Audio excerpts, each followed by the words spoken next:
Everyone's called to preach in front of stadiums. Everyone's called to drop that crazy album. No one's called to go after the kid that no one's understanding. No one's able to walk with. People don't need just another great leader. Dog, they need family.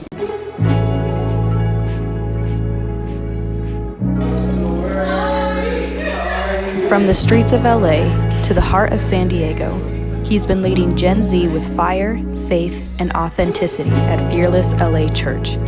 A brother who will lift you up, make you laugh, and challenge you to rise higher. My Caribbean brother, my friend, this is Pastor Manny Perez.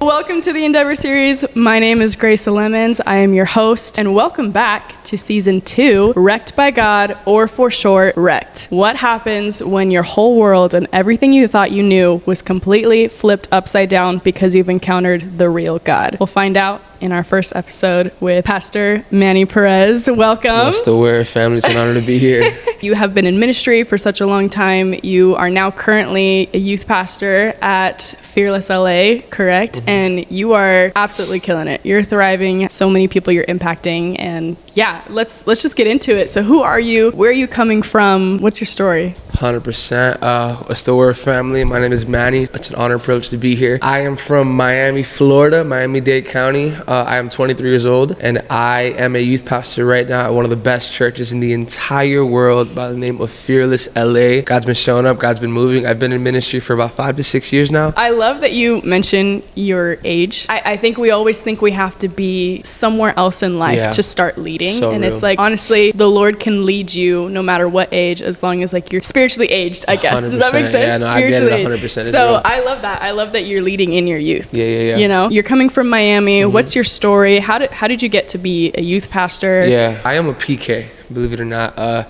Born and raised in a church. Assemblies of God was just all I knew growing up, to be real with you. We moved to Puerto Rico and then moved back to Miami when I was about 8 years old. Started going to this church in Miami called Central Bible Assemblies of God. Super Pentecostal, like everyone and their mom with the flags and the horns.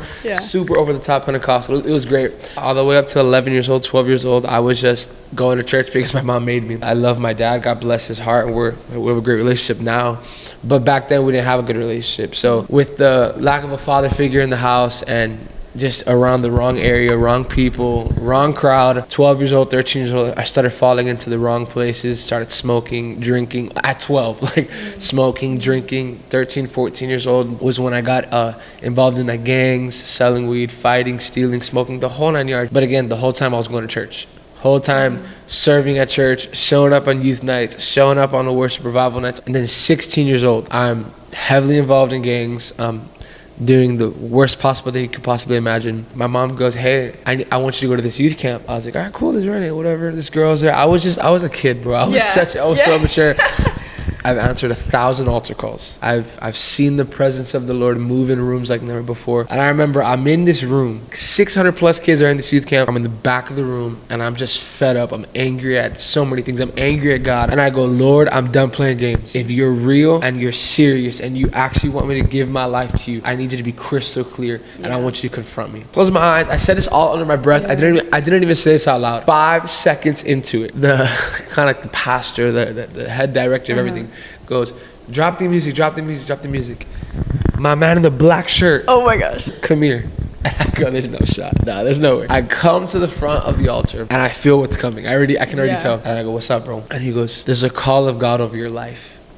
And the Lord wants to do things in your life that you can't even begin to imagine. I'm like, do you already know what it is, man? He said, I'm called. I'm there being Mr. Big Shot. And he goes, but you're stubborn and you are so prideful. And there's things that you are doing that God has already told me, I know, that are about to produce fruits you never wanted. And God is saying it's time to make a choice. And I'm going to tell you this right now. If you don't turn around and run from what you're doing, you're going to be dead or in jail in the next 5 years. This is in front of all of my church. This is what I was praying for.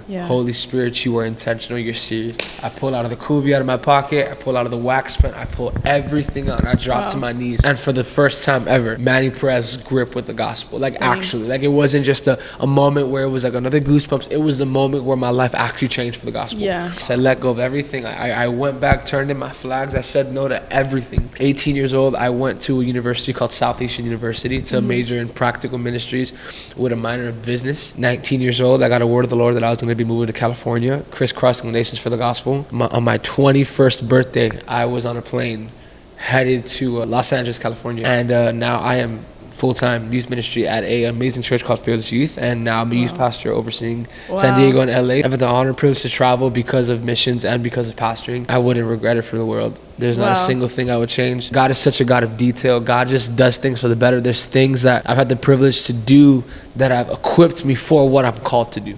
So it's just been such a blessing to do this. I'm like blown away, honestly. I mean, we like, no, it's good. I mean, we like chatted about it a little bit, but it's like, it's really cool to hear the fullness of everything that you're sharing. You're coming from the church environment and is still experiencing like the world at the same time. And I think that's such a relatable thing, or something we don't really talk about. We usually talk about the one who doesn't know Jesus, and then the people that maybe grew up in church their whole lives and kind of stayed in that realm. We never talk about the middle, and I feel like the middle is kind of where most of us kind of experience or are at, the title of Christian, and then now it's like God is actually, it's real. Actually wrecked your world. It's so real. Now your testimony is a testimony for other people, other youth at Fearless LA. I mean, I've seen a couple Instagram posts where it's like you're like holding all of these different items that people are turning in. We had a youth night recently. It's actually in our San Diego campus, and I go, man, I really feel like there's people who are carrying stuff they want to lay down at the altar. Man, if there's something on you right now, bring it to the altar. Bro, wax pens, condoms, drugs, like things were brought to the altar that same night. Kids are weeping, kids are getting prophetic words. It's just like, man, like whoever says ministry is boring hasn't done ministry. Like it's just such a privilege to see the Lord move firsthand. You know what I mean? So, what are some of the common misconceptions you believe people have being a student versus being a mentor? Maybe some people don't want to get messy, or these kids are too far gone. I don't want to deal with it. You have a lot of people who love the idea of ministry, love the idea of being a pastor, being a preacher, being a worship leader, all that stuff.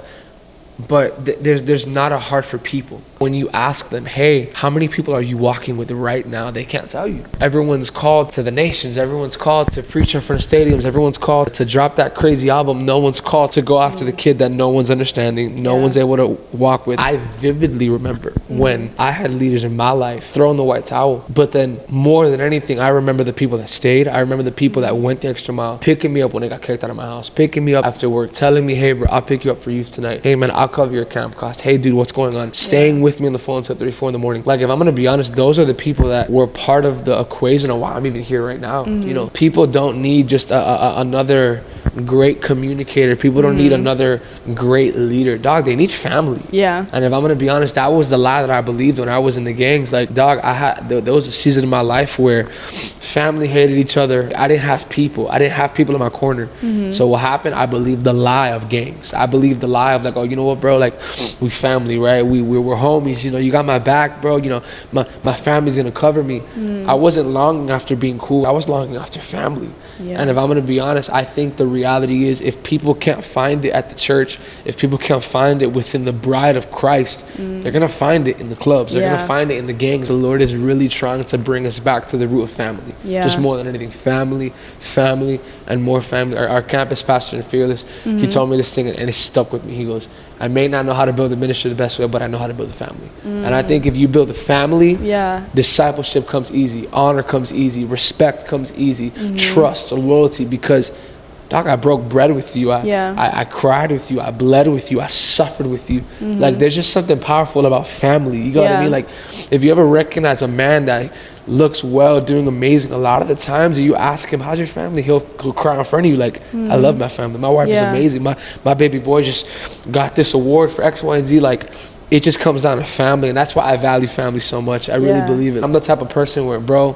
let's have a barbecue. Dog, how's your week been going? I just value family, and I burn for family. There's so many things in there that I'm like, oh man, Manny, I love that you said that. I love that you brought that up. And it's like, what does mentorship look like? What does discipleship look like? And there's different levels, right? Like kind of like your coach, where you check in every once in a while. There's your mother and your father, almost like law, where it's like, okay, this is your direction where you need to go. This is right. Maybe that's not right. You have like your brother and your sister that's going to walk with you through life, and that can be there. I love that you first said that mentorship and just being a leader in general, it takes you to platforms, just like King David in the Bible. Like, it took him to the kingdom, but what actually got him there, that journey there, was the surrender of his heart and the real, true intention of loving people, loving others, seeing other people thrive. 100%. And not necessarily climbing on other people to get to the top. That is such a reflection of character. And I think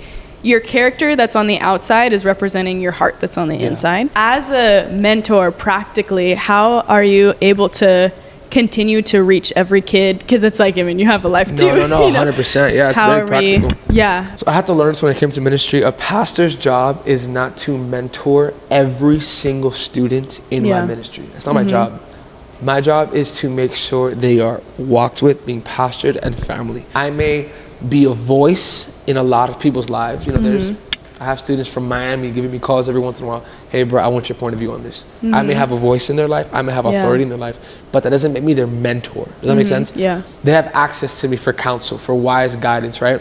But then I have 4 to 5 high school students right now that are mentored by me, where I am a voice in their life. I am an authority in their life, where they have told me, hey, I'm giving you permission to correct, rebuke, and guide me along the ways. I think that's mentorship. My older brother, Darrison Tellis, told me like this: mentorship is helping you learn the leadership that I carry. Discipleship is me helping you learn how to be like Jesus. Mentors in business and finance. You have mentors in guidance and coaching and all this crazy stuff.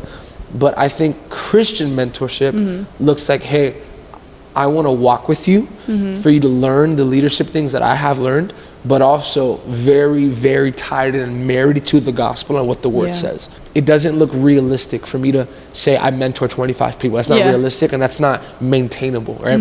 So I mentor 5 to 7 students right now, and then adults, I would say about 2 to 4 that I'm a voice in their life, walking with when it comes to college students. Walking the Christian walk, it's very serious, but it's also like, okay, we can have a good time too. We can have communion together too. We can enjoy each other's presence too.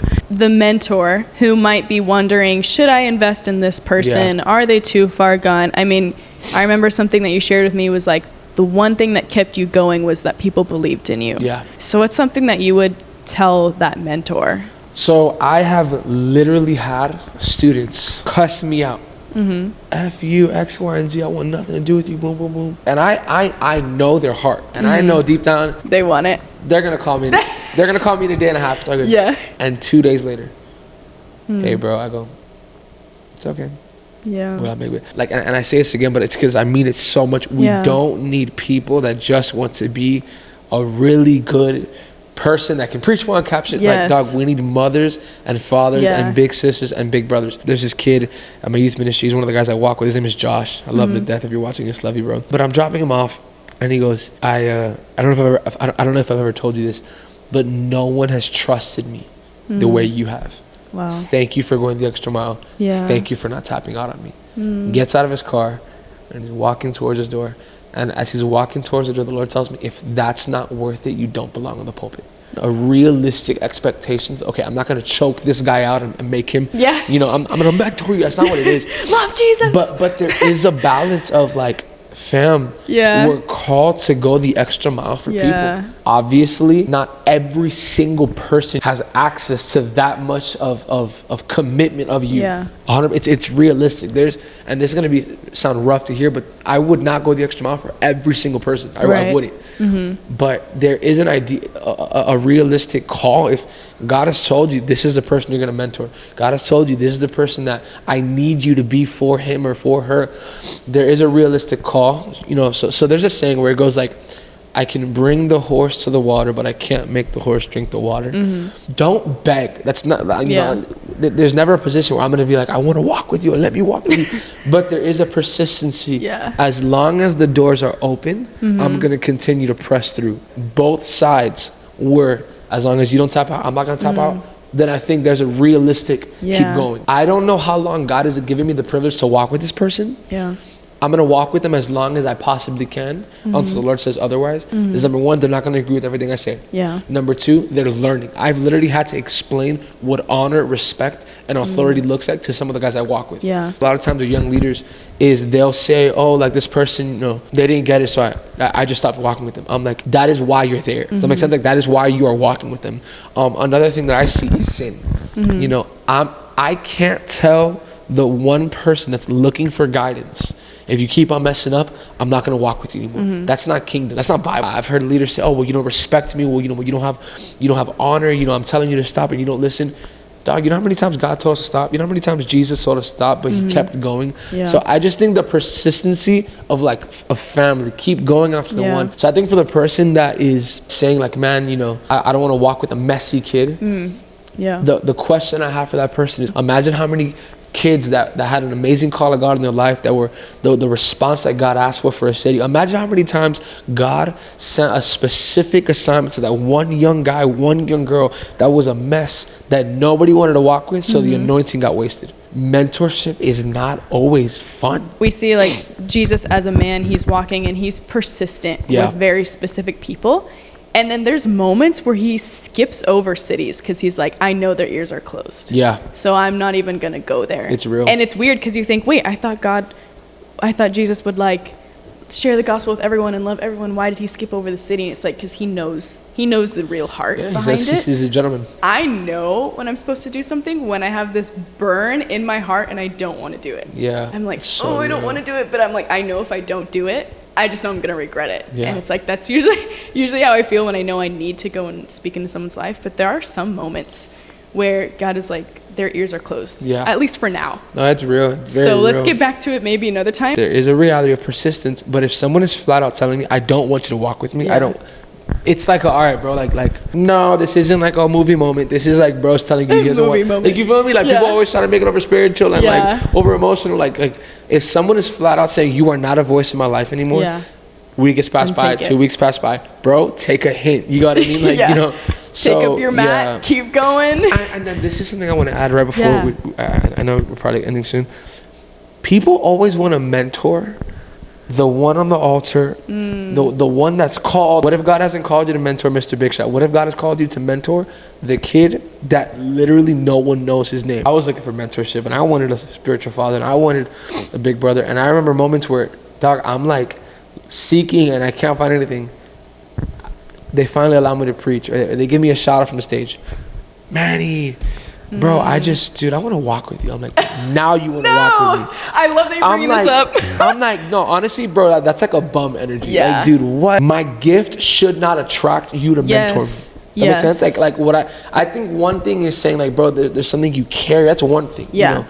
More of like what is like the anointing that God has put in your life. Yeah. But if you only want to mentor me because you saw me operate in my gifting, I would even take it to the extent you are trying to gain something off of me. And I think that's not like, bro, that's weird. Yeah. That's like prostituting someone's gift. Like, that's like super weird. So no, that's real. Yeah. I mean, I love that. I'm all about like, let's talk about it. Let's like, I don't want this like episode, this podcast to be, let's just talk about all the like the fluffy things and all the great Christianese words. It's like, real. Let's talk about the real things that are actually going to change people's lives. So after this episode, there's this like desire or need to take action on life. You know, and I love that you're bringing up things that nobody talks about. Yeah. Like, do you see me before the world sees me? Like, do you see the gift? It's so do you see what God saw in me when no one else saw? It's so real. And I keep bringing up David in the Bible because he has all these brothers that are all macho men and this one little guy, and he was the one that was pointed out. Where's your other brother? Yeah. And nobody saw what he had in no him one saw him before literally. He got the fame, before he got the platform. When it doesn't make sense, it only could have been God. That's when the glory breaks out the most way, honestly. Yeah. That's what I think. And then you can only give him credit. And you can only give him credit. It's like, listen, I don't have the words to, I don't have the words to say on this pulpit, but he fills my mouth. Yeah. I can't hit the runs that I usually hit, but he fills my vocal cords. Yes, God did everything, but you also did one of the major things that you could do, which is obedience. Yeah. Because none of that would have, like, God could have done it, yes, but none of it could have happened if you didn't say yes, God. If you didn't 100%. Say, yes, I'm going to do the hard thing. Then he's like, all right, bet. We have viewer questions. They kind of know a little bit about the topic. Yeah. and they will send in some questions that they have that they would love to hear from you. So I have a couple for you. Let's do it. Question number 1 was, and if we can like just kind of share like 1 sentence, 2 sentence practical, from a mentor's perspective, how do we know if true transformation is happening? How do I know if someone is worth investing in? Yeah, I think number 1, by their fruits, just straight up. Like, for me, if I'm pouring into someone, joy is in the picture. Love is in the picture. Kindness is growing. Like there's a real legitimate progress of those things, even minimal, even the tiniest thing of, hey, Pastor, I wanted to cuss someone out today, but I didn't. That is me. It's working. I need to continue to press through. Worth investing into. And this is very practical. If they're receiving it, come find me when you're ready. Does that make sense? So I love that. Come find me when you're ready. Come find me when you're ready. We'll put it on this pause, like on a pause, and we'll go back. Literally. And then question number 2, this is from the student. Where do I go? How do I get out of comfort, darkness, and complacency? How do I get out of comfort, darkness and complacency? Go to what's uncomfortable. Go to where the light is, and go against laziness. I think when it comes to complacency, you have people who really give an emotional excuse for everything. Learn a skill. It's so simple. I'm learning how to cut hair right now, literally. I love that. Your hair's great, by the way. Appreciate it. But yeah, bro, like being uncomfortable, doing things you don't like. I hate looking stupid. But what am I doing? Looking stupid, so I can learn how to do something good. I have one more question. What is one thing as a youth pastor that you would like the younger generation to know? I would say he fixed broken pieces, and he wants to use your broken pieces to change the world. Yeah. I like imagine this is a like Spider-Man moment where he's in the car, and what's his name? Uncle Ben. Uncle Ben.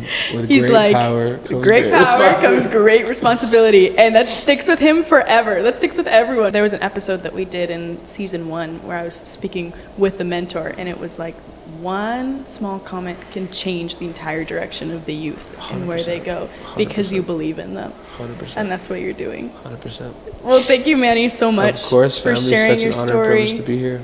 Just sharing your wisdom. One of the things I love is to be able to bring someone who lives the life that they walk and just bring it on camera rather than have it on camera and then eventually bring it into your life. Like, you know, you're doing it. Yeah. One verse I want to share is 1 Thessalonians 2:8. It says, "We were delighted to share with you not only the gospel of God, but our lives as well." And that reminded me of everything we just shared about. It's like, I want to bring the gospel, but let's open up our lives to each other. Yeah, it's so real. We're it's so family. Good. For family. That's literally what we're it's family. Well, thank you so much for watching the Endeavor Series Season 2. Thank you, Manny, for being here. If you were encouraged, inspired by this episode and you want to hear more, come back next Friday. We'll be here. But now it's time for you to get up and do something because your day is just beginning.